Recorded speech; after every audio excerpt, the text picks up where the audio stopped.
Hey guys, we're here with Dave Rolfe. We're about to go through the patch notes. We're going to review some of the major changes for Azeroth Wars Reforged version 1.11. I'm Blade Master Rush, so we're just going to go back and forth.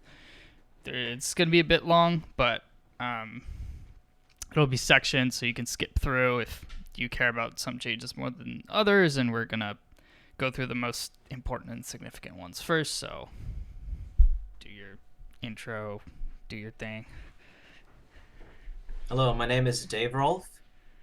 I am one of the map developers of Azeroth Wars Reforged, and I'll be going through the changelog together with Blade Master Rush here and explain some of the important changes and the thoughts behind them.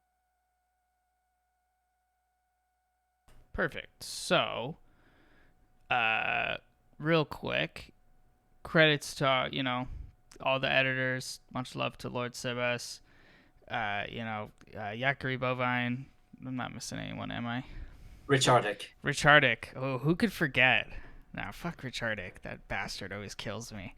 And if you're not part of the Discord, the link's up there. Ooh, wrong way. Do you want to do like quick, like let's say you've never played Azeroth Wars before, maybe faintly acquainted. Yeah, sure. So Azeroth Wars is a custom map within Warcraft 3 Reforged. It is a game that combines multiple different genres into creating something unique. So it's got the economic system of a risk map where you have different zones that you have to conquer and then you gain more resources the more you conquer.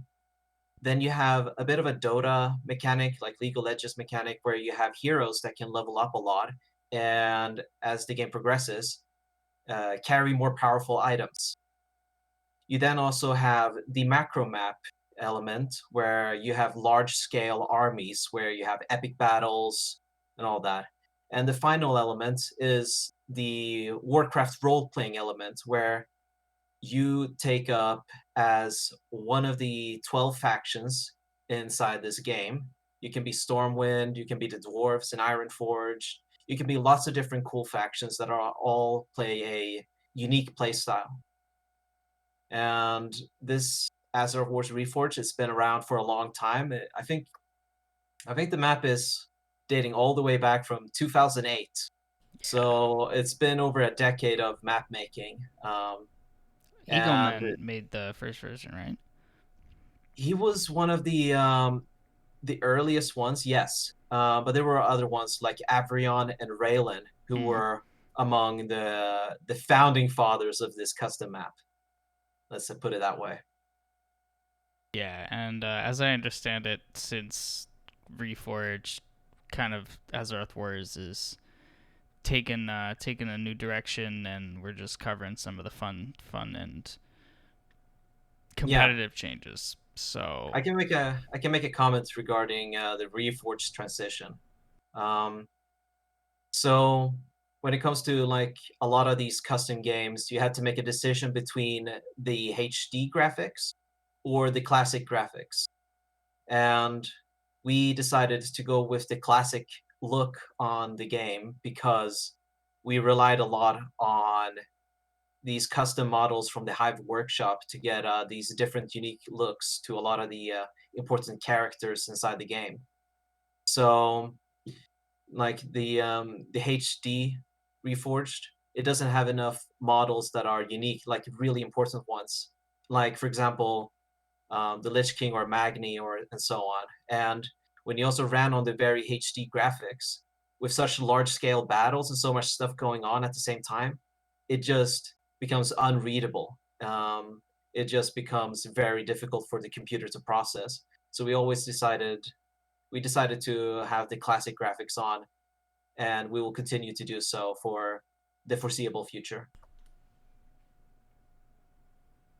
yeah, the many maps are deceivingly named XXX Reforged, and then Reforged dropped, and Reforged graphics are a little Hmm. tough on the older computers. Yeah, So here's kind of like an outline or overview. We went through the changes really quickly. Uh, kind of like major things. So the first one is the ELO system. They Yeah, introduced a new ELO system to make game have a little more of a fun competitive edge. You win, you see your numbers go up. You lose, you cry a little bit.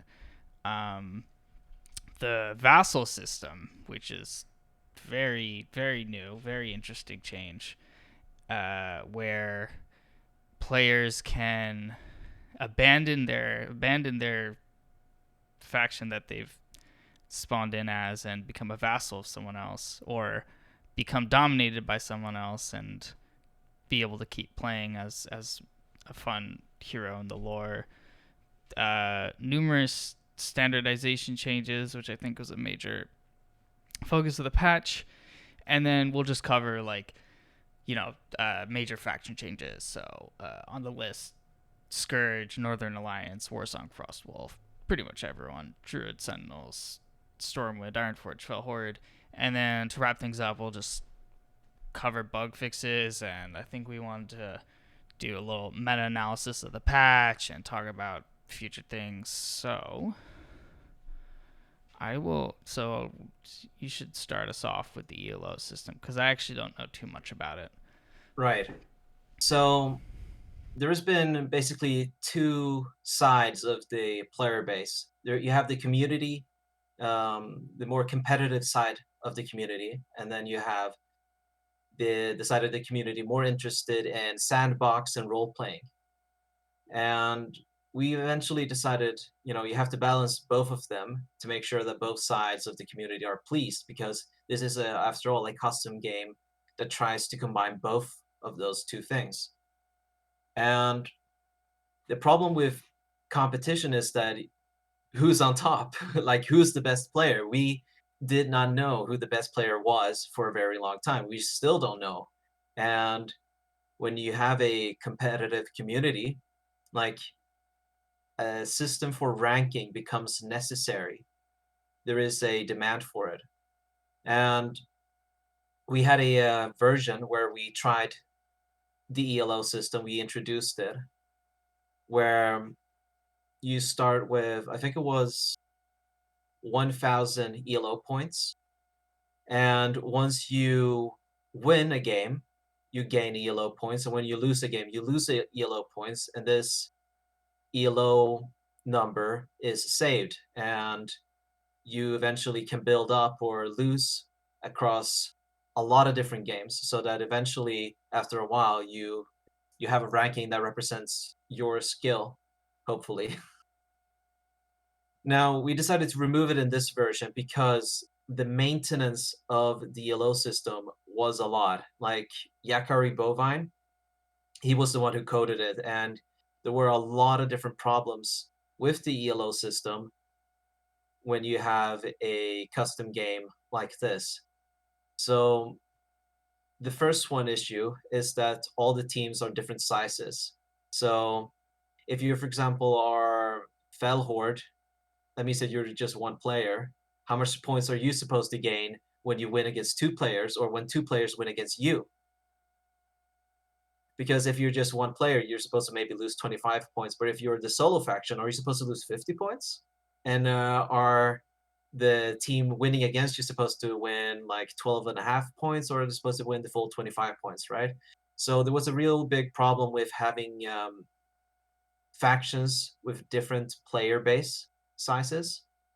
So that was a bit of an issue. And Yakari Bovine, he had to do a lot of maintenance with trying to fix some of the holes in the system that we eventually discovered. There was a few of them that completely broke the system, where some players had their ELO ranking just reset. Like, they suddenly lost their whole grind of points because of playing in a faction where you have three players and then winning against someone that has maybe two players or one player, and then suddenly the system didn't work so well. So that is definitely a lesson that we have to learn. I think that ELO can work if you have two teams that are the same size of players, or if you have like Werewolf, where basically everyone is in the same team except the werewolf himself. I think those kinds of games, that's where you can have a implement an ELO system where it would work for Warcraft 3. So it just that's one of the unfortunate things here. We had to remove the system. Too much maintenance work. There were holes in it. It was completely broken that we discovered eventually a lot later. So for the foreseeable future, we won't have any kind of system ranking except the ones that we can personally keep track of with organized games and so on. Yeah, I think something like an ELO system for a game like Azeroth Warriors can end up being pretty complex. So I'm Yeah. sure it's possible in the future. It just would take like, it's not something you can just add overnight or within a short No, period of no. time. Although we did give it a good try, like Yakari Bovine, I he's a thought it was very fun. good. Yeah, Yakari Bovine is a really good guy. He's good at programming, and he made a real good effort, and so did Lord Sebas on this. So, I had my doubts about it all the way from the beginning. Like, I was pretty negative against ELO from the start. It's like, okay, there's just no way to have an objective measurement of the game because there is so much crazy stuff that can happen. And because of the sandbox elements, that there's never going to be fair play outside of the initial matchup that every player has to win or lose. What did Anders think of the ELO system? WC3 Stats Pro. Well, I don't know. I haven't asked him, but I know he's a pretty skillful guy. So, Yeah. All right. anyways, so the next feature, and this is a pretty big important one, and that is the vassals. So, in a game like Azeroth Wars, it has been plagued by a small player base, and the length of the games can go on for a very long time for a few players. While for maybe half of all the players that joined, the game ends rather quickly. So if you can only host one game at a time, like maybe there is just like 15 players ready to play this evening, and you only have one game that can host at a time, then suddenly you can't host a new game until everyone has finished playing. And that means that some people have to wait for a really long time while the other ones who are the winners can play on for a very long time. And then you can just kind of, it's just a lot of waiting time involved in these games. And we wanted to increase the amount of play time for all people involved. So how do you increase play time for someone who lost the game very early on? Well, that's where the vassal system comes in. So if you lost the initial matchup versus your opponents, you can then become that person's ally and join them in winning the game against other players. So the vassals are all, the same format with just one hero, 3 units, maybe 2 or 4, but in general, just very, very few units, and maybe just 3 buildings and a limited income of 60 gold per minute. And that's basically it. Like, you have a very, very small faction. So the amount of game impact is far less than a normal faction has.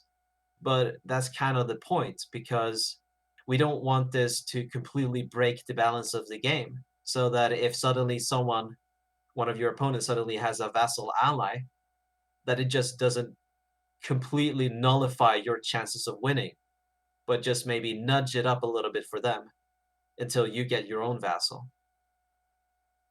So thus far, I mean, we initially released this patch about a week ago, and the vassal system had a bit of problems, but I think we fixed a lot of the problems with the vassal system in the bug fix patch, so that right now it seems to be looking pretty good.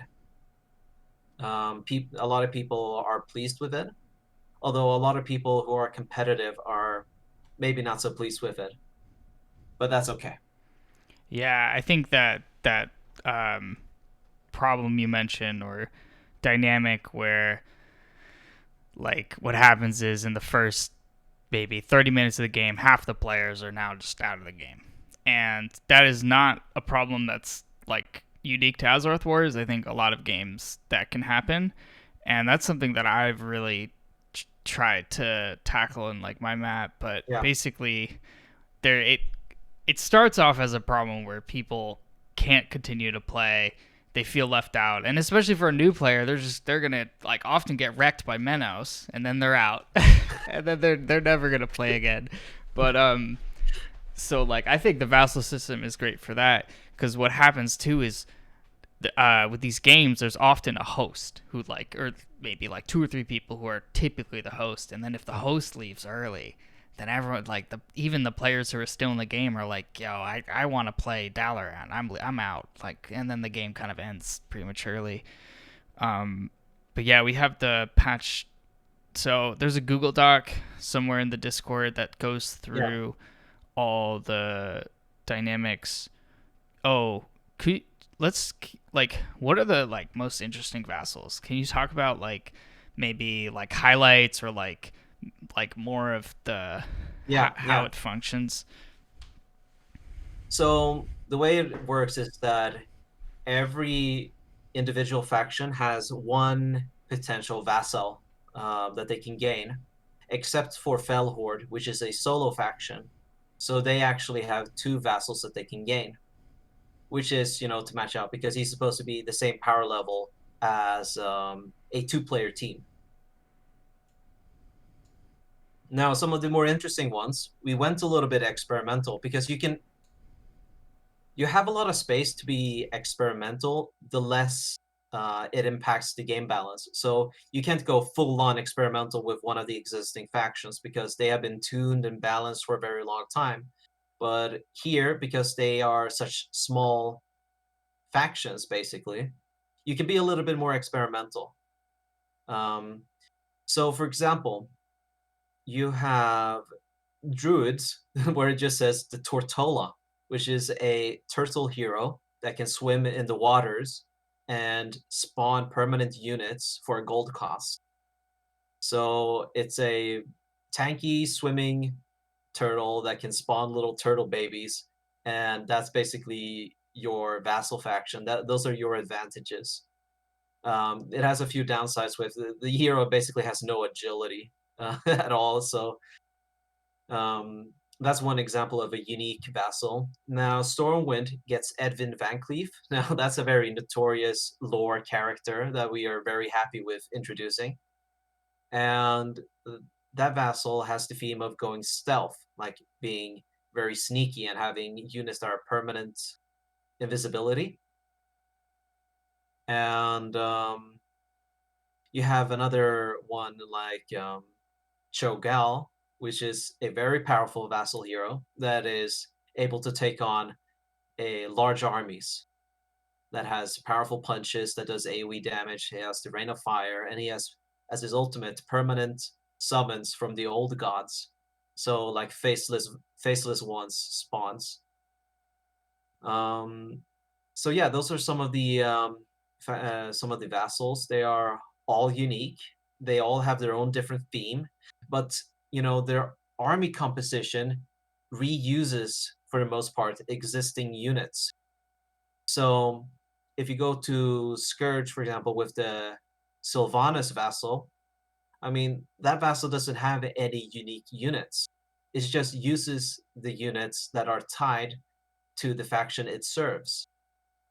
And when it comes to their upgrades, they start with the same level of upgrades as the vassal that they serve. So since they have a very limited economy of 60 gold per minute that does not change, they cannot gain more gold income and they cannot gain any less gold income than 60 gold per minute. It says 50 there, but that's a bit outdated. Um, so every time they conquer a zone, it actually belongs to the vassal that they serve. So they can never take control of control points. They only can conquer control points for the vassal that they serve. So that's basically how it works. And thus far, I am pretty pleased with how it turned out. Yeah, I played a couple games. I think it's really cool. it does seem like a very like radical change. So it like needs balance. Like it's you Yeah, introduce some like kind of hero and with unique interactions, and some are going to be stronger than others. And then, yeah, as I understand it, correct me if I'm wrong, anyone can choose to be a vassal of anyone. Like as long as the hero's available. So if like I yeah, die, and then I'm no matter if I'm Ironforge or Legion, I can go yeah, be Edwin Van Cleef. yeah, exactly. Yeah. We just want whoever is defeated has the opportunity to become a vassal. That's basically the idea. It's there for any defeated player, but that also means that the door is open right now to any factions really. But if you're a big faction that receives a vassal, then you have the option to kick them out if you want to. So it could be like a opposing players that just wants to mess around with you and be your ally and all that. Then you can actually deal with that with just kicking them out whenever you want to. If they ever steal your items or if they're griefing or and destroying your buildings and so on. So the leading faction has a lot of flexibility. It has a lot of control over the situation. Yeah. What was I gonna say? Yeah, I thought the vassal was pretty dope. Yeah, Um, yeah, I think I'm not sure. I remember playing. I'm not sure if this was pre 1.1a, but I remember you guys are like working on when is the proper time to be, because I know for at least a little bit you could kind of become a vassal whenever. I don't know if that yeah, changed yet. yeah. Like, That was basic. Yeah, that was one of the things we had to fix. That you were able to become a vassal immediately from the start, and that was kind of abused a little bit. But don't worry, it's been fixed. Hopefully, we fixed everything, so we can just focus on the next version after that. But anyways, that's the vassal system, so we can move on to the next parts. okay, yeah, there's a lot here. Yeah. Um, So do you want to do we like an had overview of yeah, so yeah. So I want to do it like standardization? yeah, it's basically standardization. So I became one of the editors back in late August. So I'm the newest addition to the team. And one of the things I immediately got started working on this 1.11 version. That's the first version I've been working on for 6 years. And the thing that was most important for me was standardization. In Azeroth Wars, it has had a lot of different editors with a lot of different ideas and ambitions, and a lot of them did not get finished. Like they quit maybe midway through their work and suddenly they didn't document what they were supposed to do, and maybe the new editor disagreed with those ideas, and then you suddenly had this just everywhere this kind of mismatch between different ideas and ambitions and editor work and a lot of unfinished documentation and so on. So I felt that it was very necessary. You know what? Just need a clean, standardized slate um, on a lot of things. And the most important thing was I started with buildings. Like the buildings were wildly inconsistent in prices, repair costs, gold costs, and some of the stats too, and all that. And then I went on, okay, well, then I will standardize the towers so that the towers are a bit rebalanced to actually make sense. And I went on with items, and then I went on with the gold income control points and all that, and so on. So if we can go and start with the items, that would be good. Okay, yeah, lots of item changes. I Yeah, like that. I feel like yeah. So we noticed items are that, important. yeah. So we noticed that there were a lot of items that were heavily favored that you saw consistently in almost every game. And then you saw a lot of these items that you could buy, but no one did. And all the most common thing to see was that all of the consumable items were not used at all. And that is primarily because their values and stats were balanced towards a regular competitive melee game. And we were playing a custom games where everything had been tuned up to be a whole lot stronger, a whole lot bigger, and so on. And then they're relatively worse. Like if you have a potion that heals 250 HP, well, in a melee game, that is probably half the health of a hero because most heroes have like 500 health. But in Azeroth Wars, where a hero can have thousands of HP, well, that's just a tiny portion. So it was just not worth getting them to fill up one of the 6 inventory slots on a hero. So we had to buff up primarily the consumables, but also some of the other purchasable items. So you could go and see that we generally buffed a lot of the potions that increases mana, the potions that heals you. Yeah, it looks like And the raw values have increased, the stack yes, size has increased, and yes. the stock has increased. One of the things that changed with Reforged, especially when you play the campaign, was that suddenly the consumables could stack.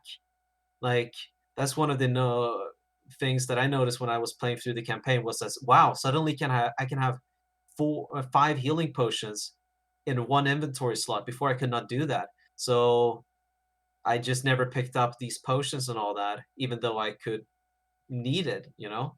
I just went with the permanent items. And basically we just go with the same idea where, let the stacks be bigger so you can have them more as an ability rather than, a temporary one use wonder, right? So, and what we notice is that people are starting to use the consumables. It's actually working. Like people are using the consumables in a tactical way, and that has created more variety and more richness to the game. So you have, for example, the Seed of Regrowth and all that. You have the Brew of Divinity there. Um, and include, I can go there to the end of the items, go through some of those. So I know that most people are probably interested in the permanent items, and there were a few permanent items that were just not worth it. Like the Mask of Death was life stealing for 15%, but was costing 200 gold. We just never saw that item being picked up. And so I decreased the gold cost and I increased the lifesteal. And now you're seeing that this item is amazing to use in a lot of cases and is being picked up more. And people are having a lot of fun with that. I'm having a lot of fun with it. Um, I also noticed that, for example, the Sturdy War Axe, which was a unique item inside Azeroth Wars, it was an item that allowed your hero to get pillage, which is an item that only the orc factions have. But when I noticed this, that the pillage didn't actually work. Like it was an item that was broken for years and years, and no one had bothered to fix it because no one had cared about it. No one had picked it up. No one had saw it as a priority. So I decided, you know what, buff this item, make it useful, and now we're seeing people pick it up and enjoying it. So overall, really good item changes. People seem to be pretty happy with it, and it adds so much more richness to the game. Yeah, I think something like in a game where like in part it's so like interesting or entertaining to play because of the heroes. Like you get like you know like Sylvanas or Alex McGrain, whatever, and they're high level and they're just feel so powerful. I feel like Mhm. items being affordable, like Yeah, and actually feel meaningful. Like I feel yeah, like that's pretty good design change. yeah. And a thing with Azeroth Wars is that a lot of these consumable items were not picked up. The permanent items were picked up, but a lot of these permanent items were unique items that drop when your hero dies. So in so many cases, whenever your hero dies and you revive it, you suddenly have no items in your inventory slot.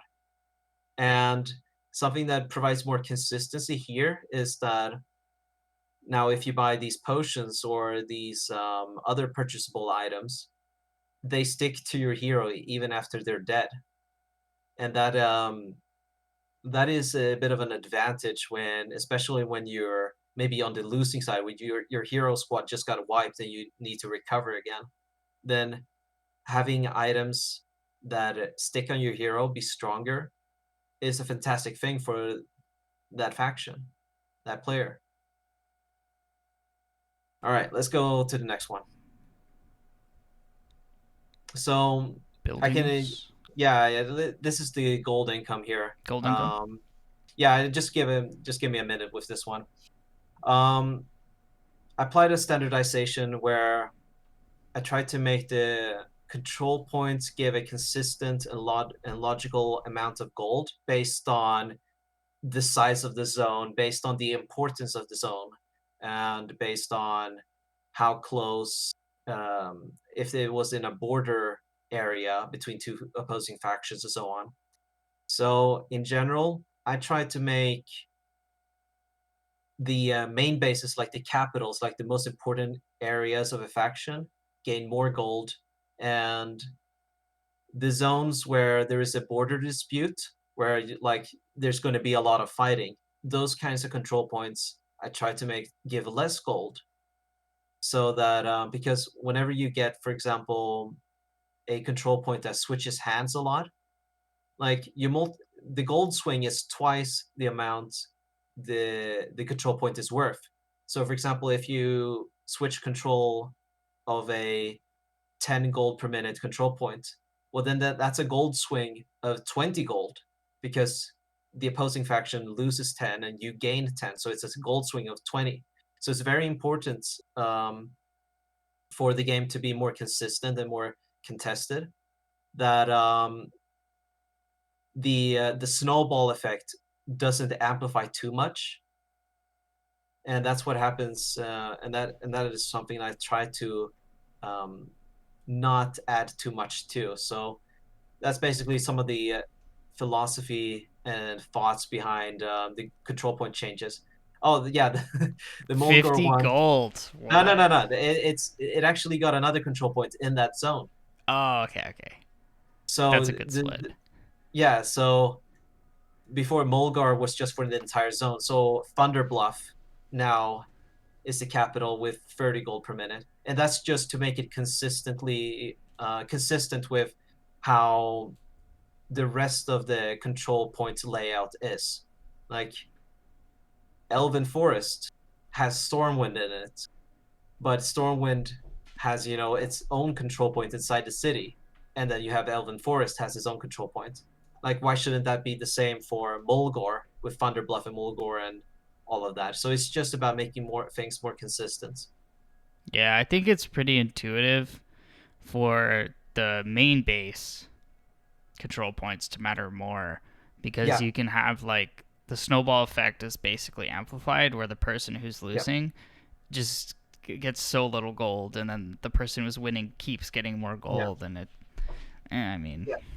Yeah, we've had it editors feels before. bad.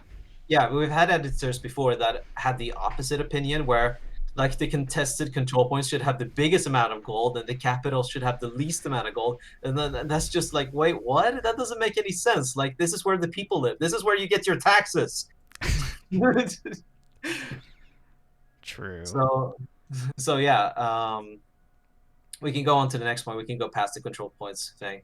Creeps. So yeah, the creeps can be pretty interesting. A lot of There's changes here. Yeah, but it goes with one theme, and that's the Goblin creep camps. That's the most important one. And so the Goblin creep camps is an idea that I came up with to really spice things up in Azeroth Wars. And it came with that, what's the idea? How strong is a red camp in a custom game like Azeroth Wars? We know what a red camp looks like in a normal melee game, but in Azeroth Wars, everything is on steroids times 10. So what does a red camp look like in a game like Azeroth Wars? And that's when I realized that there is almost no red camps at all in this side of the game, and there was also a unbalanced access to the different goblin merchants. So I noticed that there was, simply put, a lot of potential here to add a lot more new content and to give, for example, Outland a goblin laboratory so they can get access to sappers and shredders and so on. I just noticed that in Northrend and Outland did not have any any goblin laboratory, and that was, a great miss.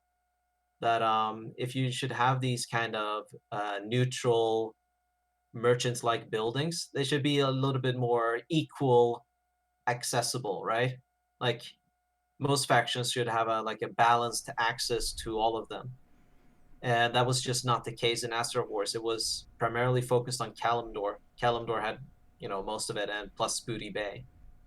Um, so I saw there's just a lot of great potential. And then while doing the Goblin Creep camps, besides making them very difficult to kill, I also added them as so you get some great rewards for killing them. So each Goblin Creep camp has 2 heroes, Oh. and both of those heroes have a chance to drop a consumable item.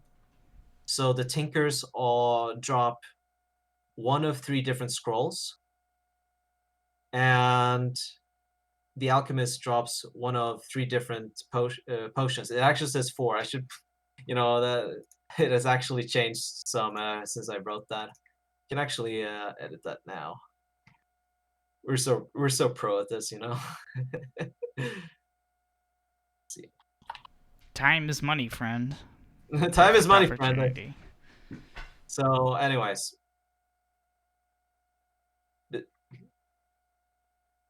when making these Goblin Creep camps, I also realized that the Goblin Laboratory, it wasn't really that useful.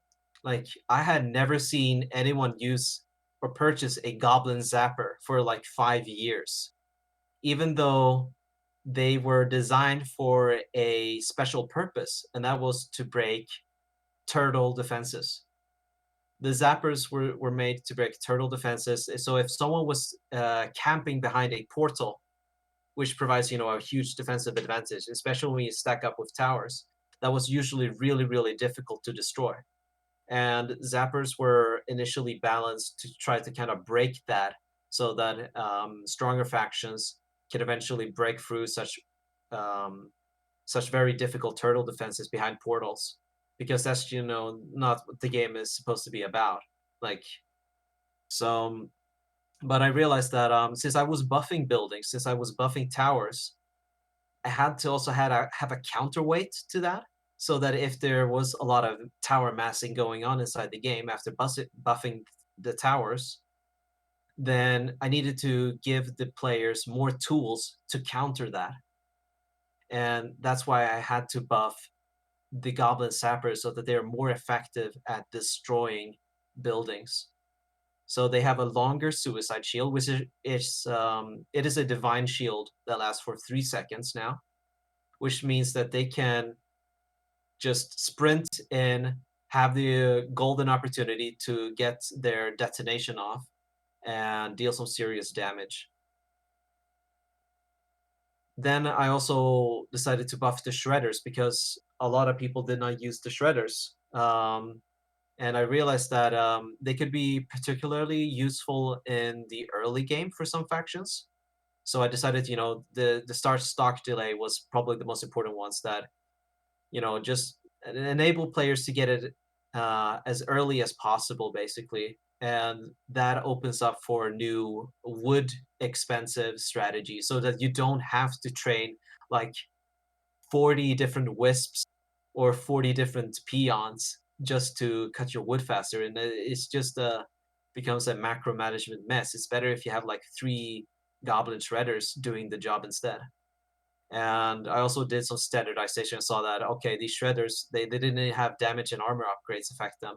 So, just more cleanup, more good stuff. So I think that the goblin camps are going to be used more. It's more of a tactical decision to creep them, get their items, maybe get some of those important units.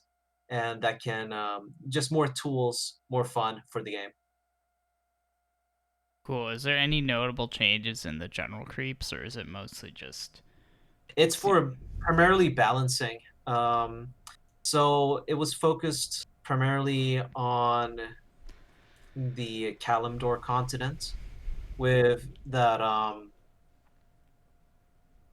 it had some the Kalimdor continent had some areas where there was just no movement, no action going on. So I tried to fill those areas up with some creeps and some control points so that there would be more movement and more action happening in those very empty zones. So that's why I created more control points on Kalimdor to make sure that you actually venture and conquer the whole continent rather than just most of it and not the empty spaces. So it's just flesh out the world, make sure that the whole world matters, and I think that creates a better game. Seems very straightforward. I mean, staffers I always thought were really cool. Like Yeah, I think concept. they're cool too. They're hard to use. Yeah, so that's why we added the suicide shield so that you have your 3 seconds of opportunity to properly get off the explosion. Word. Seems like there's Now, a lot of building yeah, changes. there's so as I mentioned before, the map has had a whole long list of different editors, and whenever you pass the map onto someone else, they usually don't pass on all of their thoughts and design choices and philosophy as well. They just pass on the map and that's it. And then you just end up eventually with a kind of Frankenstein monster of wildly different things. Um, and that's what I saw with the buildings is that nobody has actually paid any attention to the structures and the buildings inside the game. It was just a kind of wild west of numbers.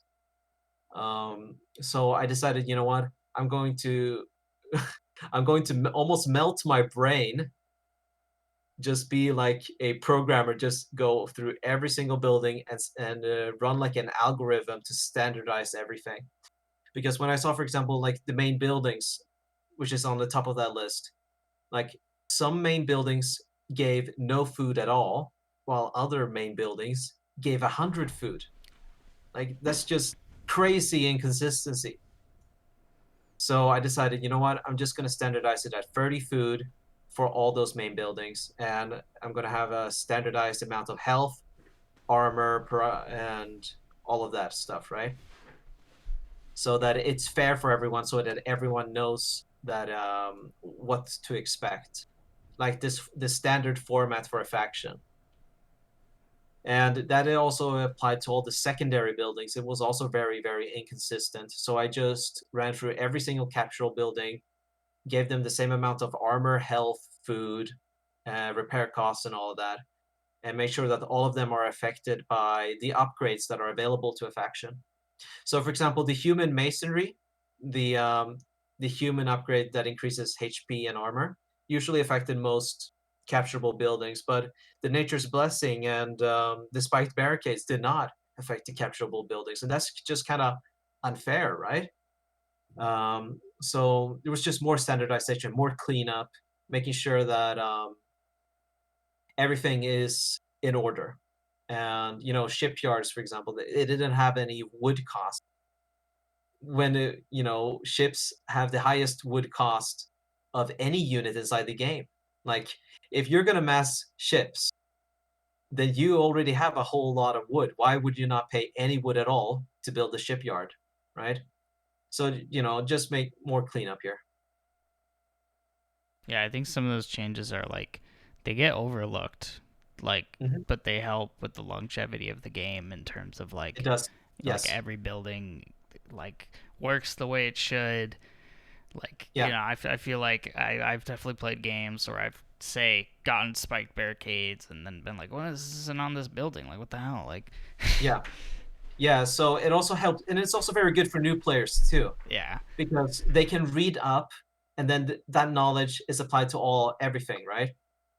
So if only pro players who have played the game for years and years and years can memorize all the inconsistencies, all the exceptions to the rule, and that just creates a game that is unfriendly for new players. Same So idea with capturable buildings. yeah, although there's an area there that could be interesting for people to know about, and that is capturable buildings. What is the purpose of them except for like the lore, right? So we wanted to make sure that every capturable building has a tactical value, and that tactical value often comes in some form of ability or an aura that reaches very far and wide. And we decided to give a lot of these capturable buildings that did not have anything going on with them at all something unique, something of value, a reason to capture it, basically. Yeah, objectives are good. I know in LTA there's some capturable buildings that it's just a ward, and you like have to spend so much Yeah, time killing it, and it's like yeah, it it doesn't just make any provides sense. vision in an area that doesn't matter. So that's basically the idea. So just making sure that all the different building upgrades affects all the capturable buildings. Make sure that the auras are not too powerful, but still useful. So the Saradane aura was very weak. It was just providing 3% attack speed, 5% movement speed, and like, come on, that's. I mean, it won't make any difference at all. Like, so if it's not going to make any difference at all, what's the point of having it there, right?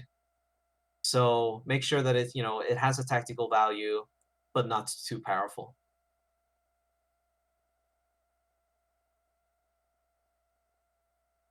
Now, oh boy, the repair costs. Nobody had cared about the repair costs, but it's not interesting for most people. I'm just gonna give a few examples of where I found some really weird stuff. Um, there were some buildings that took like 5 minutes to repair, like for one worker, 5 minutes to repair to full health, and there were some buildings that actually cost 1,000 golds to repair to full health. 1,000 gold. Now, that's the same price That's as a lot. reviving. Yeah, that's the same price as reviving 10 heroes. And that is just because it was completely overlooked. It had a lot of these old values. So in melee games, the amount of gold you have is usually more. And in Azeroth Wars, everything has been tuned to have usually lower costs, except for upgrades. And a lot of these repair were not adjusted to that. So there were a lot of farms and food cost buildings that cost 80 gold to repair when when it only cost like 10 gold to build them. So it's just never worth repairing your damn farms and just, destroy them and build new ones. It's just weird, right? Yeah, that's like so that inconsistency is common in I probably every map that's ever been made. Because when you make a new Right. unit, you copy a melee unit, and then you have all the melee values. And then if you're not Yes. like super like there's so many fields and you just overlook this one thing that's tuned for melee, Yeah. and then considering the game, it just doesn't make any sense. So Yeah, I'm and not that's kind of surprised. sad. Yeah, and that's kind of sad because I like the repair mechanic. I think it should be used, and it was not used at all. It was just better to destroy the building that was damaged and replace it with a new one. And that shouldn't be the case, right? Because it's just a weird mechanic um, to have it like that. So just bring back the repair, make sure that it's reliable, and you know what the prices are for everything. So another one that this one was very controversial, and that was to rebalance the towers. So the other three, well, two people in the editing team are very worried about mass towers inside the custom game. Azure Wars have previously had some really bad gameplay where a faction or a player would just mass a whole bunch of towers and it would just be very, very effective at killing everything. And it was very little that you could do about it. And the solution to that was to basically make the towers so expensive that no one would be able to afford ever massing towers. And if they ever did, they would go bankrupt so that they would not have gold or wood for anything else. And that's basically delete something by nerfing it. Like you nerf it so much that it's practically deleted from the game. And that was the case with a lot of these towers. You basically never saw them in play at all. And I got some criticism for reducing the resource cost for all the towers and making them a bit stronger than before. Yeah, Now, towers like in these maps can be pretty toxic because like they can make a point just like very difficult to take because on the yeah, one hand siege units are relatively rare because you're yeah, limited typically, and they're squishy so they can be killed. So it's yeah, like exactly. sieging bases can be very hard, especially when you have things like splash damage or like Yeah, mana exactly. burn. So I noticed that there was another very big inconsistency here was that the cannon towers and the boulder towers, which are both splash towers, were not affected by damage upgrades when literally everything else inside the game was affected by damage upgrades. So what I did was that I reduced the initial damage that these towers do, but then let them be affected by damage upgrades, so that eventually towards the late game they do significantly more damage than they did when they were not affected by damage upgrades at all. So I think that was like the balancing move here was that reduce the nerf the damage so that in the early game those towers are worse than before, but in the late game they're going to be more useful. But that's okay because everything else is more powerful too. So it just scales so it has the same relativity in power, relative power. Yeah, So the gold cost or the cost went down. yeah. So on a lot of these towers, it went down with like 20, 25% of their costs because it was just really, just a really huge cost for what they were able to do. And that resulted in you not seeing them much at all. And that made it a very big problem when the win condition is about map control. Well, if the game is about map control, how are you supposed to control like 2/3 of the entire map with just one army? Like that's very, very difficult to do if you're fighting against multiple different armies. So you needed more to. So if this can actually be helpful in allowing winning factions to hold the map and win the map quicker, not just about turtling down and bunkering down and having these impossible to destroy defenses. It can actually help a winning player control the entire map as well.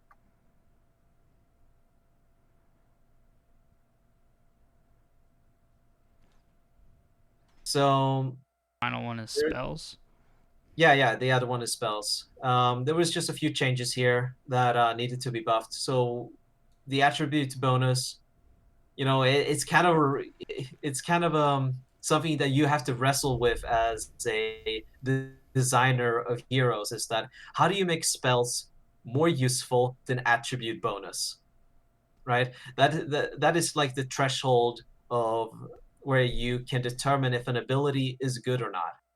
Is it more useful than attribute bonus? Yes or no? If it's not more useful than attribute bonus, then the ability is too bad. So what we noticed is that attribute bonus was really, really good, particularly on agility heroes. So there was a period where we just nerfed all the agility on all the agility heroes, and then also nerfed the attribute bonus just to tune down that agility gain more, because those were the heroes that could scale really, really powerful in the late game, especially when they were stacked with items. But now we're tuning that back because we noticed that we went a little too hard against this anti agility hero thing going. So that's why. Yeah, and attributes are like because I've dealt with this. It's like the trade off is basically whenever you have a hero, they can have 3 abilities, and Yep. sometimes all those abilities are spells, and like you're not going to be able to use all the spells all the time. So like oftentimes you max one ability and get like maybe a point or two in the other one, and then you can just put everything else in attributes so that you can Yeah. use the ability more. So it's like Yeah. there's a trade off. Or if it's a Yeah. tanky hero or an agility hero, like auto attack faster, have more armor. Yeah. And if you have like a hero squad, like it's so much micro to manage an entire hero squad with like 4 different heroes and an elite unit and then the rest of your army. So a lot of players just opted, you know what? I'm just gonna level the auras and I'm just gonna level the stats because I don't have time to cast all of these spells. And if that's too good, then then you're not in a good position, not in a good place designer wise. All right, now we have Yeah, now we're going to the actual factions here. the long part. So there's seems like there's changes to every faction, right? Or is there nothing's Oh left yeah, out? almost every faction. Yeah, Like I mean, or every faction indirectly at the very least. yeah. So if we go to Scourge here, just scroll up a little bit there. Um, we noticed. So I did some cleanup here with the items again. The sacrificial skull is that item that creates blighted ground. Um, but in Azeroth Wars, we just want the terrain to never change. Like it's supposed to be remain the same all the time, The and visual also aesthetic. yeah, the visual aesthetic, and it was just the sacrificial skull was just destroying that whenever it was used, and the blighted ground did not add any benefit to the undead units. Like we had removed the regen bonus, and all the undead buildings did not depend upon blighted ground to be built. So it was just one of those leftover things that was useless that we had to get rid of, and I instead replaced it with a useful item, the new item, Ritual Dagger, which I haven't seen anyone use, but I hope they do. I think it's a pretty good item at least. Looks strong to The next, me. yeah, I hope so. I hope it's in the middle there, right? Another thing that as a little bit I've received a little bit of feedback on is the meat wagon buff. Now, the meat wagon buff is not so much about making the main army that Scourge control more powerful, but rather to make the game length of the matchup up there to become shorter. So the North Alliance versus the Scourge matchup is the one that takes the longest amount of time to complete. And that puts them at a disadvantage against other factions that completes their matchup quicker, because then they can be the one invading North Alliance or Scourge because they're still busy fighting each other. So there was just a huge imbalance there where you have to make sure that every matchup in Kalimdor, the matchup in Southern Eastern Kingdom and Outland, and the matchup in Northrend and North Alliance, make sure that all of them finishes at about the same time. Yeah, as I understand it, in the northern part, there are more chokes. Right, there's like Mm-hmm. quite a few chokes, and so siege weapons become very important. Like very like Yeah, you need to have a strong siege weapon in order to yeah, be able to even have a chance of breaking the choke, or at least it's quite yeah. helpful. It does provide you a very important advantage in those kind of situations. And that is something that the Scourge needs because they're usually the one with the bigger army. Like they're the Scourge. They have all these zombies and ghouls and all of that. They usually needs an open space. And that was a disadvantaged situation. But more importantly, there's also just a whole lot more buildings in North Alliance, right? There's like hundreds of buildings up there that you need to destroy to finish the matchup. Yeah, true. And there are no other siege damage type unit on the Scourge. So how do you make sure that you make the destroying of buildings go quicker without making the army super powerful, right? So I decided, you know what? The meat wagons are the ones that we should buff to make sure that they can destroy buildings quicker so that the matchup can finish it faster. Looks like there's the rest. Oh, there Mm. seems to be more. There's changes to the towers. Basically the same story where you standardize it. You make sure that they are balanced, so the Nerubian towers are stronger now and they're cheaper. The Spirit Tower is cheaper as well. And also something that has been very cool to see is that I changed the Halls of the Dead and the Black Citadel building. Before they had this ability that was Raise the Dead, but the Raise the Dead ability that they had was broken. It was completely broken. Like whenever you raised a corpse, the units died the millisecond it was done. So it was just a completely useless ability, and they were not affected by damage upgrades. Their projectile, and it was like just a 12 damage projectile that was not able to get better. So it's just a completely useless building in terms of those things, right?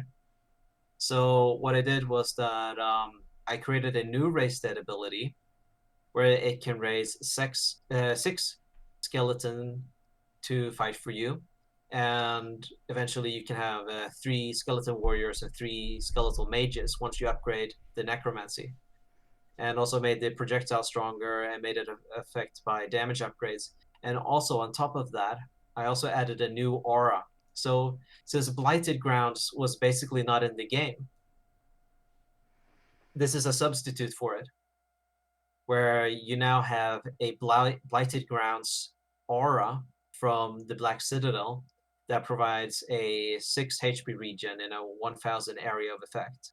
And it's been really cool to see different players being able to use this Black Citadel building for map control and all of that. Like, if they want to go with a strategy of like, I'm just gonna go necromancers and create the biggest skeleton army possible, then it's really cool to see them use this Black Citadel mechanic. Cool, cool. And then Legion, it seems like there's maybe just a bunch of small changes. Yeah, New curse aura, same idea. yeah. So I filled out their item shop was in particularly empty. It had like 7 items, I think, or something. And usually an item shop should have 10 or 11 items. So I just made sure to fill out the item shop so there's more items to buy there, make it more a useful building. I also rebalanced the cost of the tower so that it's actually a viable strategy to sometimes build towers instead of just never. Like it was just better to just have units on patrol. In a lot of these cases, units on patrol guarding your coast instead of building towers because they were so expensive and so bad.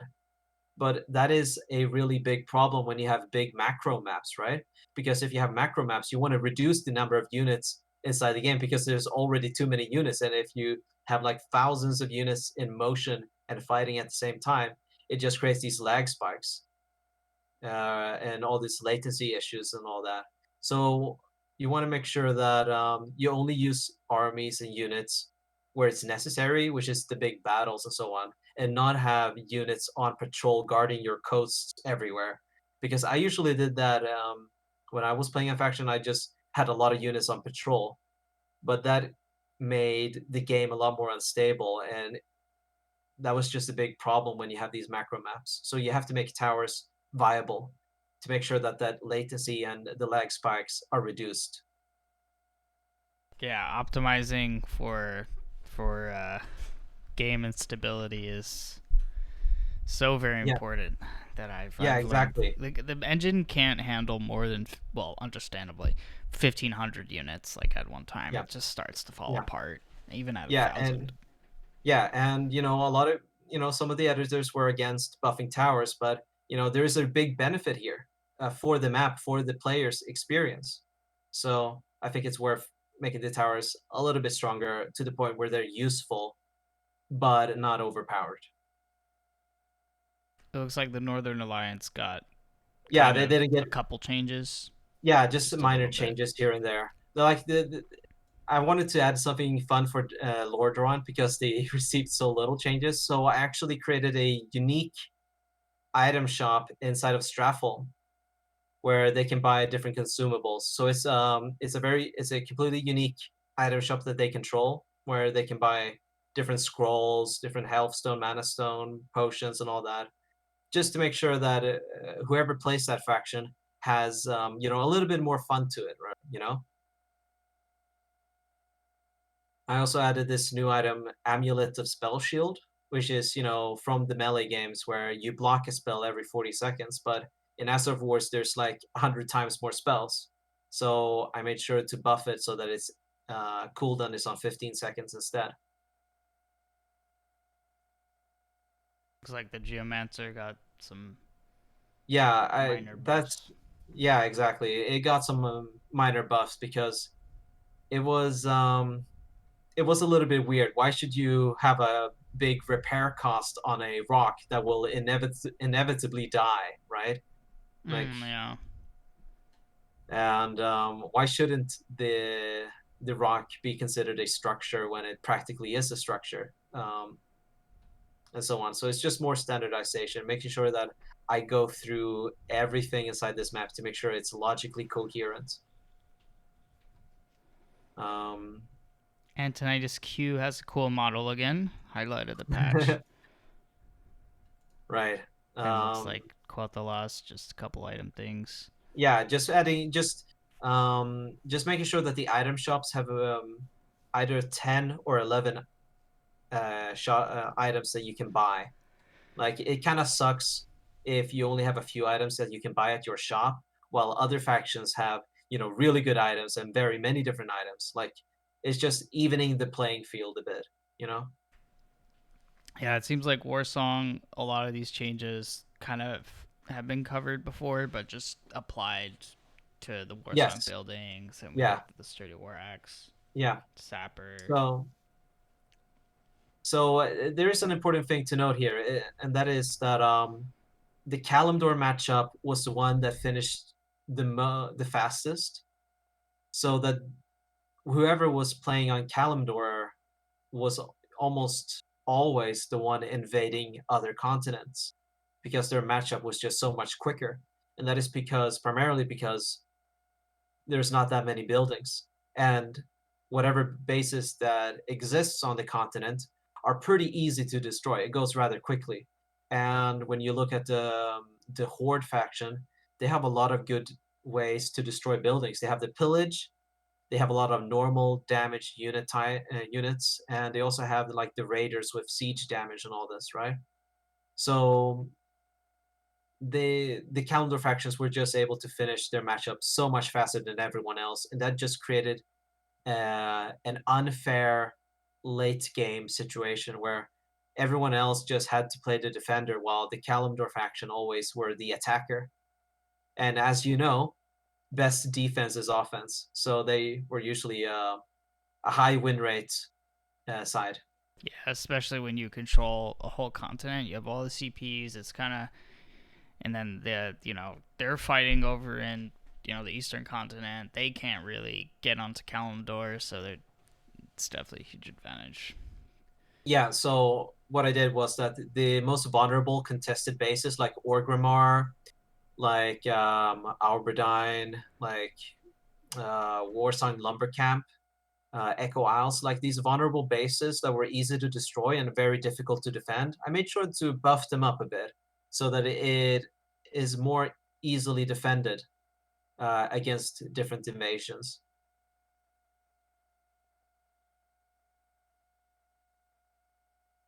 Right. This is for Frostwolf too. Yeah, it's basically the same for Frostwolf with that. Gotcha. Yeah, just making the bases more easy to defend, especially Orgrimmar. Orgrimmar was usually, because of its path from Azara's coast, it was always so convenient for Druids to gather their whole army in Ashenvale, destroy Warsong Lumber Camp, march through Azara's coast, and then just walk right into Orgrimmar City. And because Orgrimmar City was, a pretty bad base, like it didn't give enough tactical advantage for the defender. It was usually a base that was easily destroyed, like easily defeated. So I made sure that there are more advantages to the defender to be able to defend it. And that means that, he can have maybe two armies. Like, he can split his army and then have a stationary army defending Orgrimmar, and then maybe do something else somewhere in Barrens or in Stone Talon Peaks, right? It just opens up for more possibility because every single game you just had to have your entire army defend Orgrimmar if ever it got attacked.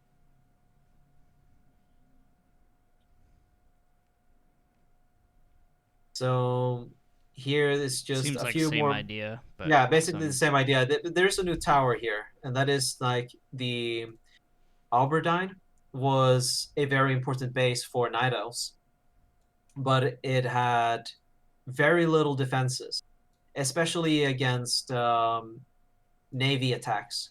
So because it is right next to the ocean, it was very easy to destroy this whole entire base with a whole bunch of battleships, which have siege damage and all that. So it was just if there's ever a serious attack on Alberdyne in Darkshore, it goes down it so you fast. yeah, it goes down so Yeah. fast. It's so easy to destroy, and that's an important base for the Sentinels. So I made sure that you have more natural defenses to it. Now, with Druids, I can highlight the new item there, Amulet of the Wild. So originally, I wanted to make an item that was based on the Force of Nature ability, where you destroy trees and you create tree ants. But I could not get that work for some reason. So instead, I opted for this Amulet of the Wild, which is an Ursa warrior that you can summon. It has a 20 seconds cooldown, a 3 minutes duration, and has 3 charges. So when you pay 40 gold for it, you pay 40 gold for 3 Ursa warriors. So that's pretty valuable item. And they have War Stomp and they have 10% command aura. So they're pretty useful. And I've seen a few times where they used it, and I hope people are having fun with the item. That seems OP, dude. That's, I mean, it's if like I play there's so that much. faction, I'm spamming that from now Right. on. Like With War maybe Stomp? maybe yeah. Well, the War Stomp actually has a 20 seconds cooldown, I think. Okay. So it has a 3 seconds stun and a 20 seconds cooldown. So I mean, yeah, you can have a lot of them, but it's not permanently stun situation, right? And in Azeroth Wars, there is a lot of dispel going on, a lot of purge, a lot of That's dispel true. remove. Yeah, they can be dispelled. Yeah. So the person that the faction that you're probably going to go up against first is Frostwolf, and they have the Shaman's Purge, and they have the Tauren. What are they called? The Spirit Walkers, who has also Dispel. So they have a lot of ways to remove those kind of Ursa warriors, which is why they have to be more powerful. Now, the same thing here with the basically the ancient protectors is that I rebalanced their costs. So, but in this case, it was actually a tower that was too cheap. It was actually the one tower that was way too cheap. Um, the when you upgraded the ancient protector, it only cost you 6 gold to make it into an improved ancient protector. Only 6 gold, and that was something that was overlooked for like 6 years. Um, That's so I just made hilarious. sure, yeah. So that it just makes sure to rebalance that. Um, Now, I've received a lot of criticism for buffing the treant mechanic on druids. So I don't know if you know this, but there was a period where the Tree of Eternity building had this very powerful ability called Force of Nature, where it was able to summon these very tanky, very fast, very overpowered treants that you can eventually amass into a large army that costs you nothing, just mana, and you could just keep using this Force of Nature ability to harass your enemy a lot. Well, when they were nerfed, they were basically again deletion through nerf. Like after all the nerfs that they received, they were basically deleted from the game. You didn't see it used at all, and right now I try to find a balanced cost, a balanced value for it, and I received some criticism for the values that I put on it, but you know, there has been no complaints on it that it's overpowered or anything. Like, so thus far, a week into the patch, no one has complained about this force of nature ability that used to be overpowered. Um, not. So I think I did a pretty good job on that thus far.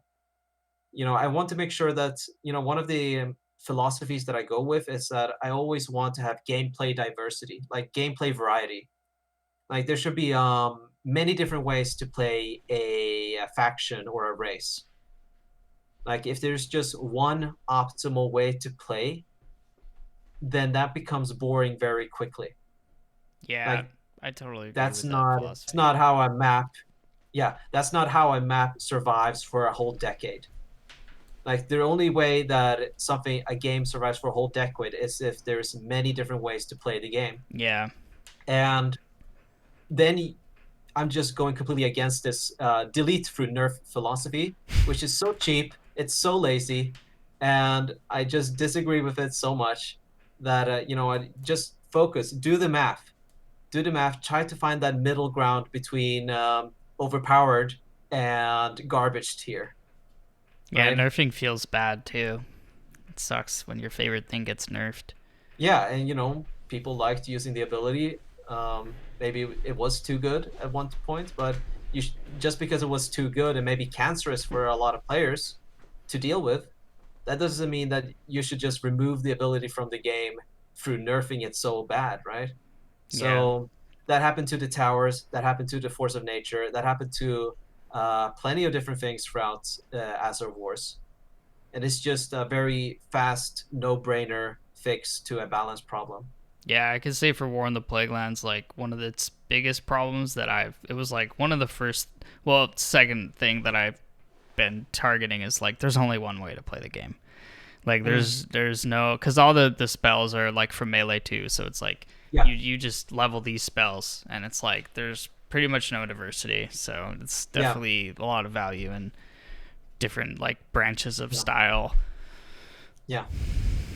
Let's see what we got here. All right. Something that I did.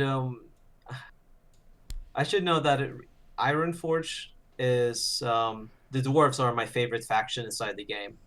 I really like the theme of it, the different mechanics that they used, and it's probably the faction where I've had the most amount of control over. Like a lot of the original designs of the faction were created by me 6 years ago, and then they have been reformed here and there. But a lot of like that eventually defined the faction was designed by me like 6 7 years ago, and it's such a joy to be able to go back and work with this faction again and do a lot of things that have been kept on my mind.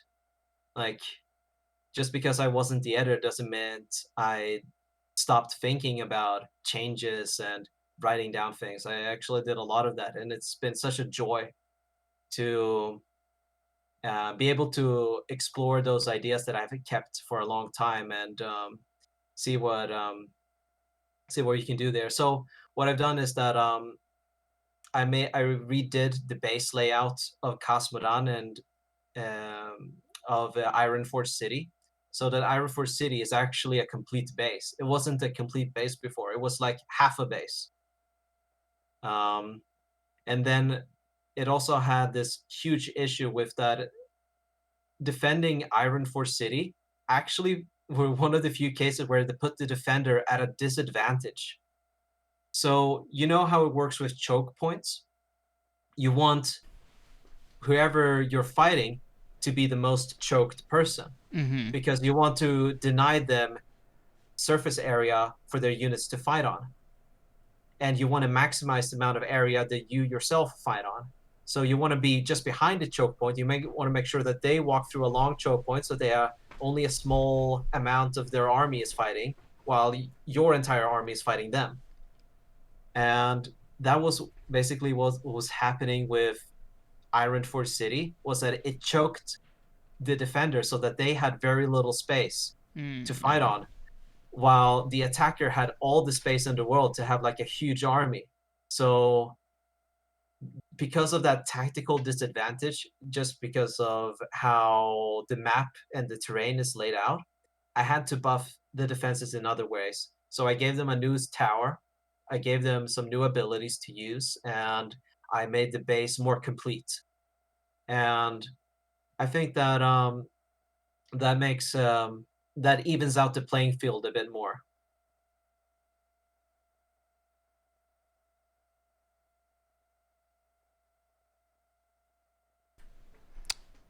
Now, when it comes to the Ironforge, I gave them actually a new ability to use because they're usually every main building, like the Tree of Eternity, the Black Citadel, the Fortress, and the Castle. Every faction usually has a unique ability on these buildings. And with the Ironforge faction, it was just a devotion aura for buildings, which is, kind of boring. It's just lackluster and all that. So I wanted to give them an active ability where they could use that mana pool that they've been having for God knows how long.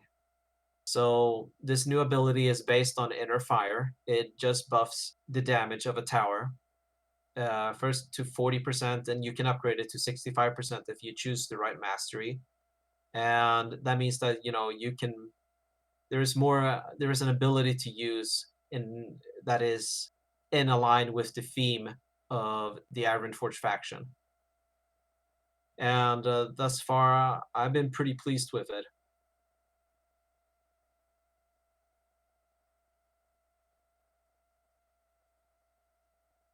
Like the towers, same idea with the other Yeah, towers, yeah. and then got The, some other building changes.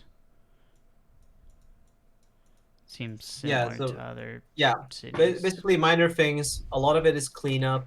A lot of it is adjustments to standardization, and some of it is balance. Like they had the Ironforge faction has this mastery called Masonry Guild Formation, which was one of those things that was very inconsistent with that. It affected some buildings, and it was a lot of buildings that it did not affect at all. So I just made sure that this mastery was affecting every single building that Ironforge can possibly control ever. So to make sure that this mastery is actually at the strength it's supposed to be. And then bunch of unit changes. Okay, a lot Yeah, of bunch of unit. standardization. Yeah, so there was a lot of these. So Ironforge has this mechanic with the Hall of Explorer, where they can build these excavation sites that is generating mana for a building, and that building has upgrades that cost mana. Now, this is a pretty cool mechanic, but I noticed while I was working through the editor that a lot of these units that it's supposed to affect were not affected by the upgrades.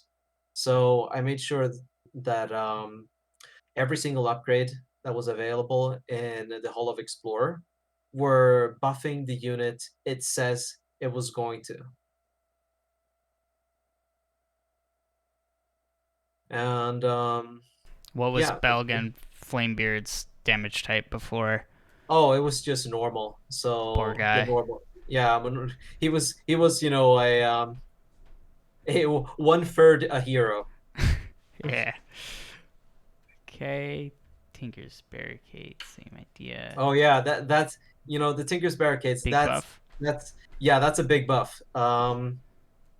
So the way that the Tinker's Barricades is basically the same spell as the Geomancer Rock, Hmm. with that it creates a building barrier that is constantly taking damage every second until it just disappears. Now, this is a cool tactical ability when you want to deny fighting space for melee units. Like Dalaran and Ironforge are predominantly ranged factions, and it is okay to completely remove any frontline, any melee unit's ability to fight because they have superior ranged units. But the issue here was that the Tinker Barricades was a bad ability. Like nobody used it. So I gave it I let it be affected by Masonry Guild Mastery, which adds another 500 health to the barricades, which basically triples their health. And now people are beginning to use that in conjunction with Masonry Guild Mastery. I'm excited And to use Masonry Guild Mastery now with all yeah, these buffs. like it's I had an amazing game where I had this massive Fell Horde invasion, which is predominantly melee units, and I was able to barricade myself in with layers of these 900 health barricades, um, which was just which was just an epic situation. It was just so much fun being able to deny the melee units' ability to fight while you're the ranged units. And eventually, like the player I was up against was a very smart player. What he did was that he switched to spamming ranged units so that the barricades was no longer an issue. And that way he was able to defeat me because a Fell Horde with a way bigger economy, with way more upgrades, like if you're gonna spam against me and you have all those advantages, then yeah, you're gonna win, even if I deny the space for melee units to fight on. So it's just it's a cool mechanic once it was tuned up to be actually useful. Looks like Stormwind's got some similar standardization, but also There was also shipwright. yeah. So this was actually something I have no idea how long this existed, but Shipwright Guild Mastery. 1500. Yeah, yeah, Shipwright Guild Mastery, for some reason, it gave 1500 attack speed to the units that it buffed. Huh. And and Nobody noticed? nobody noticed, and we don't know how long it's been like that because it was one of those masteries that nobody picked. You have three choices, right? And the Yeah. other two choices were the ones that you always picked. No one wants to be Uh, a pirate. Nobody wants to be a pirate. But also, I noticed that the mastery did not affect a lot of the units that it was supposed to affect. So then, Mm. they saw that, oh, then this mastery is complete garbage.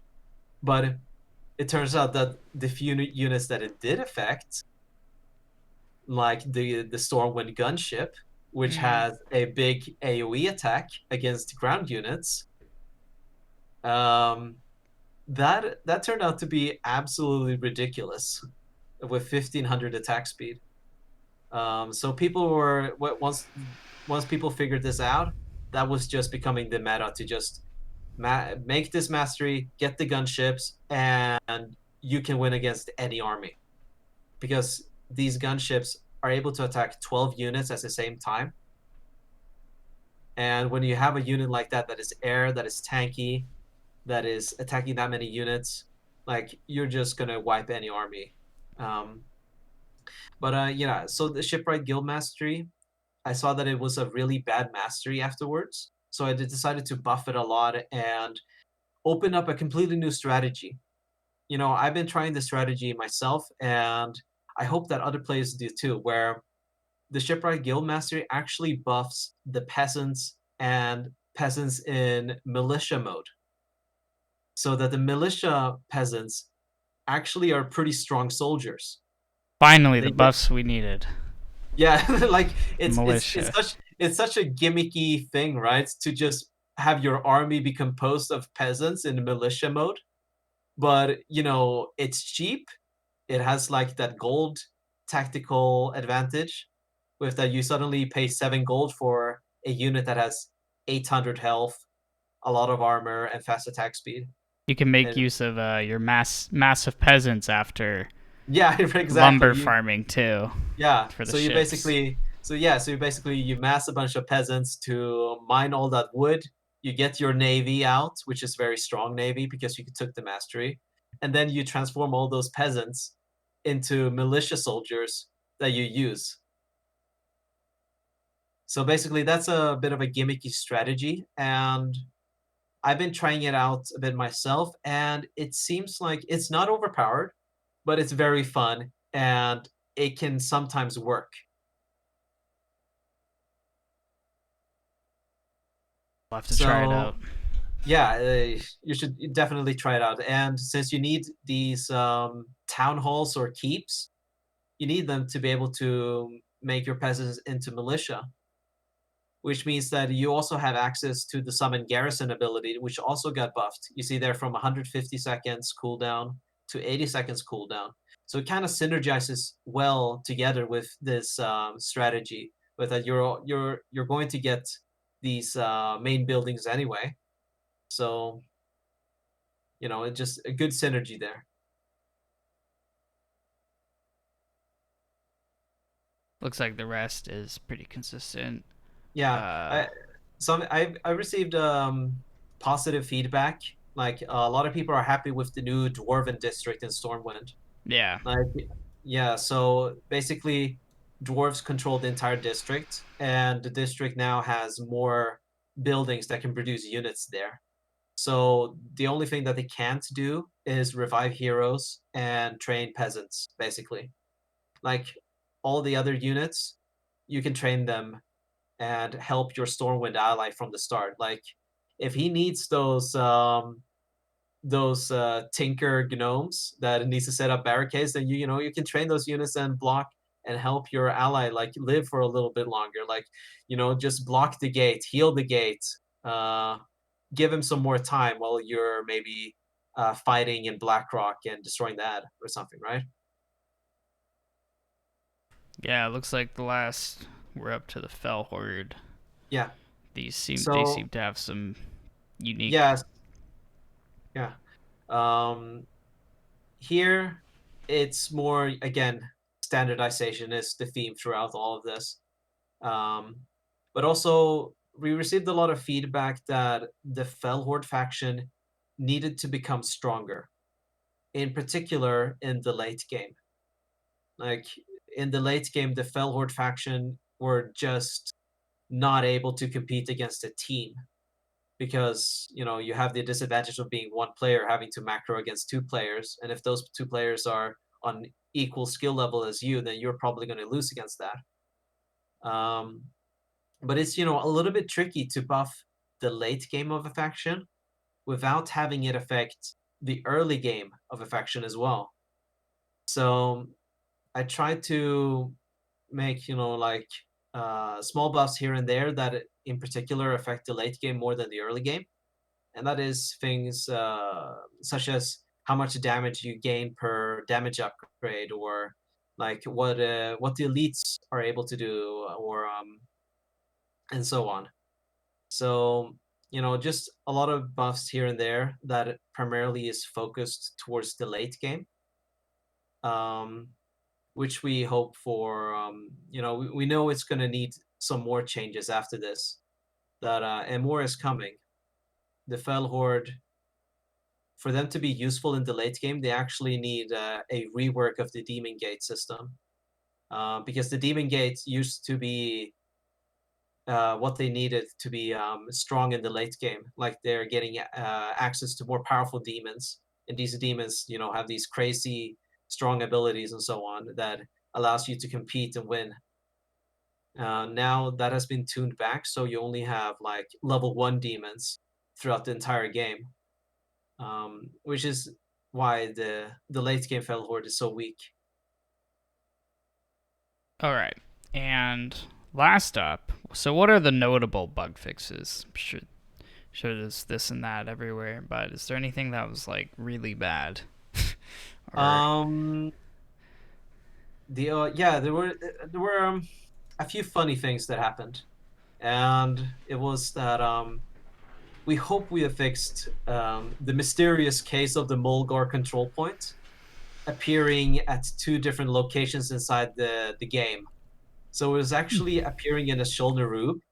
But once you destroyed it, it disappeared. It was just there, but not capturable. And that also happened on the Tulbarad Island as well. Like, why is this happening? Like, but Lord Sabas is a clever guy. He was able. We believe he was able to find the bug that was causing this mysterious ghost control point appearing at weird places. Um, Also, yeah. So Other than that, I think we can go to the A version of the changelog, like the follow-up patch. And the follow-up patch, like the main focus there was that it fixed the loopholes and the holes in the Vassal system, and it also provided some balancing based on the feedback that we had received.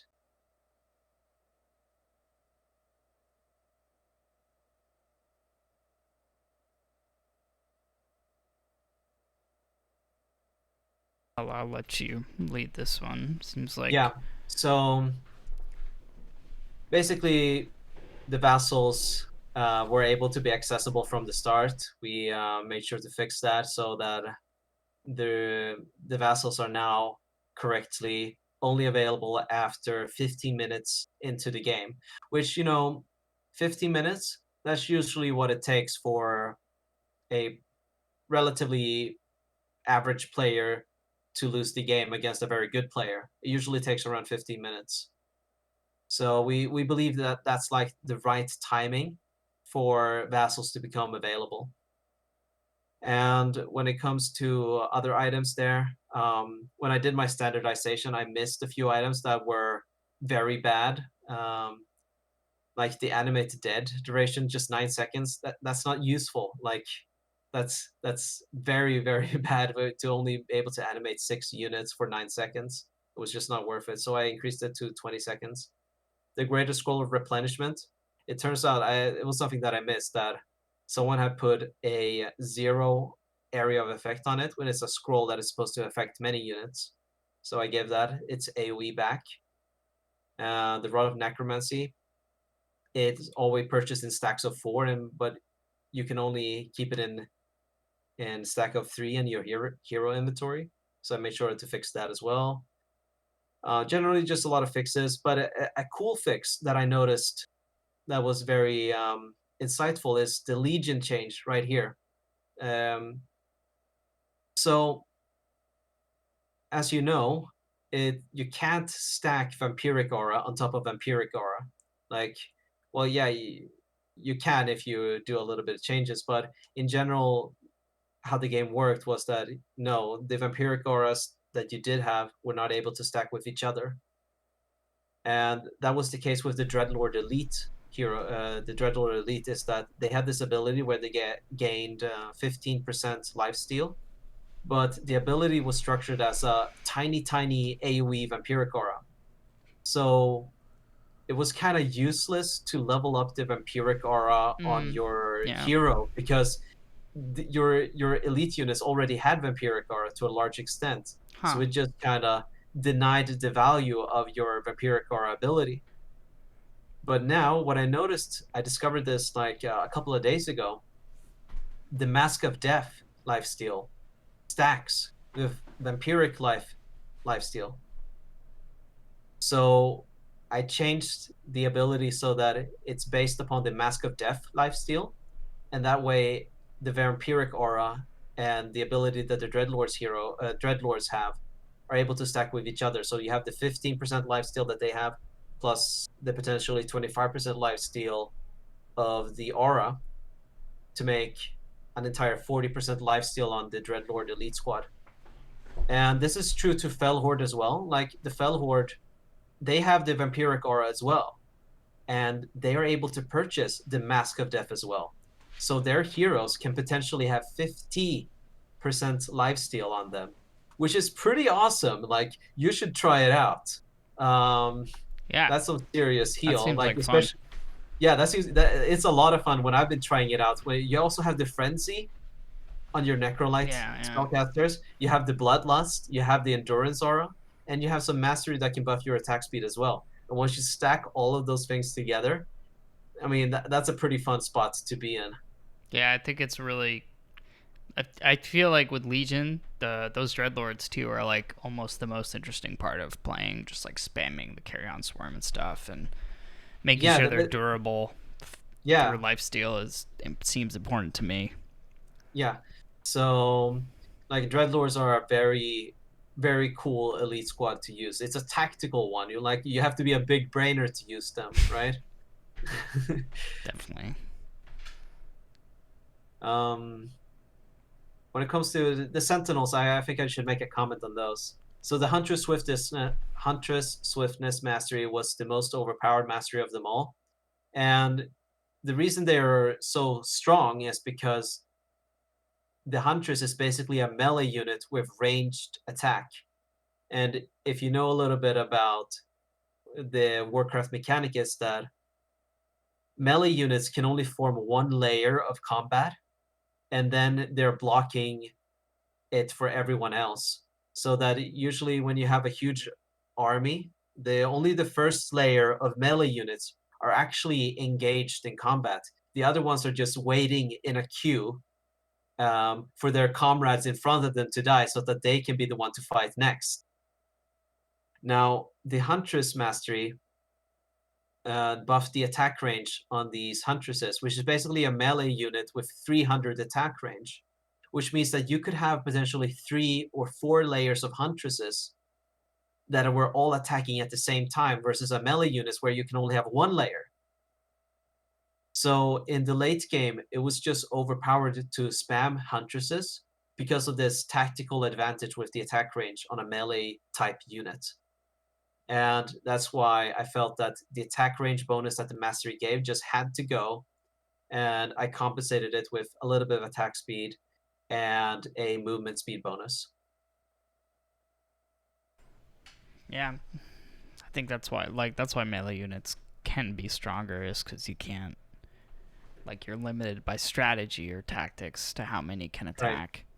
Like the way that Warcraft 3 balances this ranged versus melee thing is that they usually make the ranged units weaker than the melee units.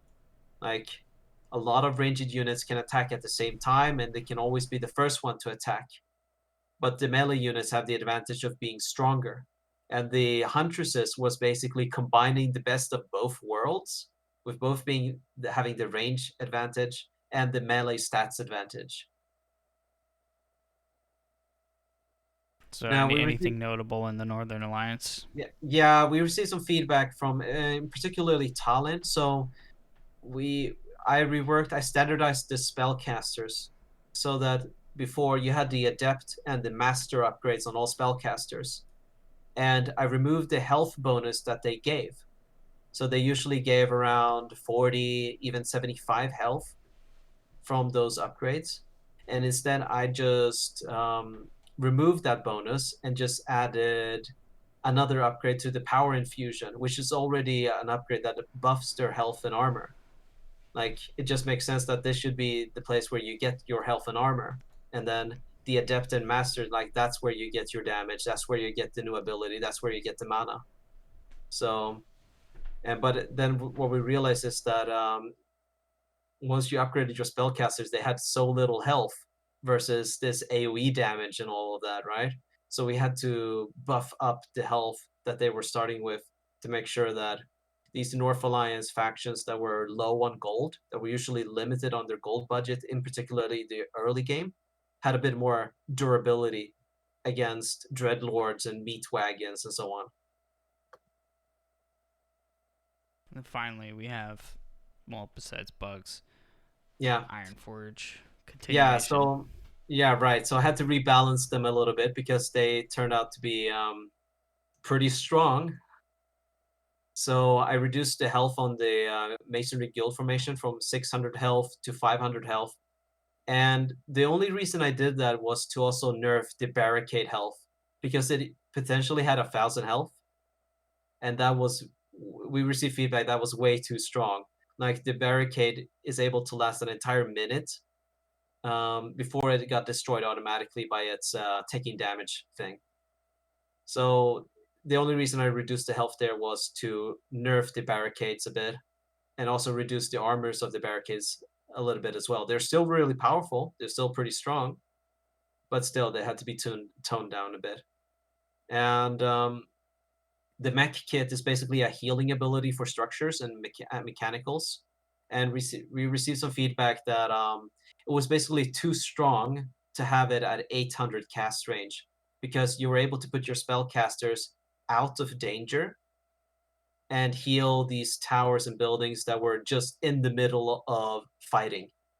So if you ever want to use this ability, well, you have to put your spellcasters in a more vulnerable position to use it. And we also noticed that the healing it provided was way too intense. So that usually when you have catapults, you usually command all your catapults to attack one building.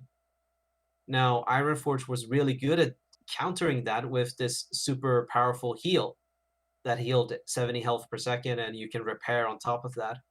So right now I've rebalanced it so that it's twice the duration, meaning that it heals for half the amount per second, so that it's the amount of healing it does is still the same. It still has that same value in that respect out of combat. But catapults concentrating fire on one building is now more effective against Ironforge that is bunkering down, which was, is a good thing. And also the mech kit heal, it also works on golems. Like Ironforge has a lot of these golem units that are really good right now. And this mech kit heal, by increasing its duration, you're able to more easily cast it on a lot of different units, and it is able to more efficiently heal those units as well. So I'm hoping to see more Tinker golem strategies happening where you buff their attack speed, you put this heal on them, and they just go. They're just really good. I want to see more of that. I want to see more variety in how you play this faction.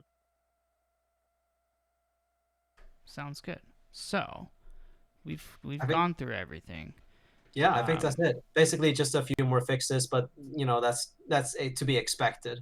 yeah. So in summary, basically, we covered the Vassal System, ELO System, a lot of standardization, touching up like masteries, buildings, items. Overall, pretty good stuff.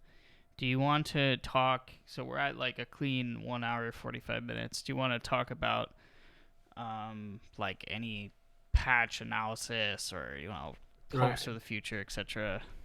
right. So Editor just to sum, comments, yeah, etc. just to summarize, I've done most of these changes that we've gone through, and my philosophy when it comes to game design is that I want gameplay variety. I want there to be many different ways to play a race or a faction, because that's what makes a game fun to play, that you're able to play it in multiple different ways. And that is also what creates longevity of a game as well. Like, the games that die very quickly are the ones that only have one way to play them. So that means that yes, buildings, items, and all of these are now more useful, but that's because they were very bad before, and now I'm hoping to reach that middle ground between garbage tier and cancerous. Yeah, I think like item. This seems like the item changes should be pretty healthy, especially with the vassals. Although I guess it could make vassals even stronger Yeah, potentially. So it seems like I mean like the vassal system alone adds tremendous diversity in playstyle too, which I like. yeah. That's yeah. And I could make a comment about what's coming ahead. And as for me, I want to work more with standardization. Like there are a few more things that I think I need to take a closer look at, and in particular, it is to equalize the gameplay length of all the three different wars going on at the start. So you have the Kalimdor fight, you have the North Alliance fight, and you also have the fights down happening in Southern Eastern Kingdom and Outland. Like my priority is to make sure that the game length of all those three matchups reaches about the same period of time. And one of the things I want to do in the future, in the coming version, is to have a look at adding gates, open, close, capturable gates. That is something that I'm interested to look at to kind of increase the play time, increase the game length on, in particular, the Kalimdor. Kalimdor basically only has two gates right now, while Eastern Kingdoms has a lot of gates. So I want to add more gates to that continent. I think it can add a lot of more interesting things to it. And then maybe I can tune back on some of the strong towers that I put in place instead. Like I can replace those super strong towers with just having a gate because then you have an advantage there. Um, Another thing I want to do is I want to look at the demon gates. I said it before. I want to look at how to make the demon gates strong in the late game so that the fellow horde is able to compete and win against other strong players who know how to cooperate. Because right now, Fel Horde just is not able to compete against a team of 2 players, especially when they know what they're doing. Yeah, I've seen it Um, happen. They usually give up. yeah, they usually give up. Sometimes they win though. It's so much to handle for just one guy, right? Um, we should focus on finding ways to make it easier for that one player because there's just so much happening for him. And one of the things that the other developers are going to do is remove the masteries. So you have this mastery system in the top right corner of the map. We're able to choose one of 3 very strong upgrades. We're basically going to remove that system and replace it with having the upgrades directly on the unit producing buildings, like the barracks, like the Spirit Lodge, like the Arcane Sanctum, and so on. Like put the upgrades on these buildings instead, and also rework them so that you can actually eventually get all the upgrades available on your faction. So that it just becomes a matter of resources and time. Like what is most important for me to get right now, rather than a permanent choice for the rest of the game, so that it opens up for the possibility of changing playstyle in the middle of a game that you're playing. Like Yeah, so a problem is that once you've chosen a mastery and once you've chosen a path, you're specialized in a special direction, and then it's very difficult for you to get out of that yeah, playstyle. Like, what if your playstyle got severely countered by somebody else? yeah. Then you're stuck in a very bad Or you place. you feel like you need it for one part of the game, and then Yeah, later in the exactly. game, Something that is good in the early game might not be so good in the late game. And this kind of we want to open up for the ability to switch playstyle uh, through one matchup, like through one game. So that is something that we're going to work on in the next version as well. yeah, like if you're playing Stormwind, you know feel like you need to go the non-ship route, obviously, and then you get killed, and then it's like, well, I'm now a pirate, so I needed the ship upgrades, and then you just Yeah, exactly. not gonna play anymore. Yeah, and I think that's it. That's it. All right, cool. Cool. I'll do a little wrap up. So, yeah, thank you, Dave. Just if you're, not on the Discord, check out the Discord up there. Uh, big shout out to Dave here and everyone who worked on the patch. Yeah, it was pretty great. I guess if if let's say you're finding this video after not playing Azeroth Wars for years or something, the community's all there. I know I've seen some posts on Reddit where people are like, "Do people still play this game?" And they'll say like, this and that, and the answer is yes. But yeah, there's a couple people who post Azeroth Wars videos on YouTube. So if you're curious or to get back into it, you can check out me. I have videos on my channel. Zoom has some old videos, and I think Talon posts as Sunspill, right? Yeah. I've seen a couple, but that's all that I've found so far. So, yeah, cool.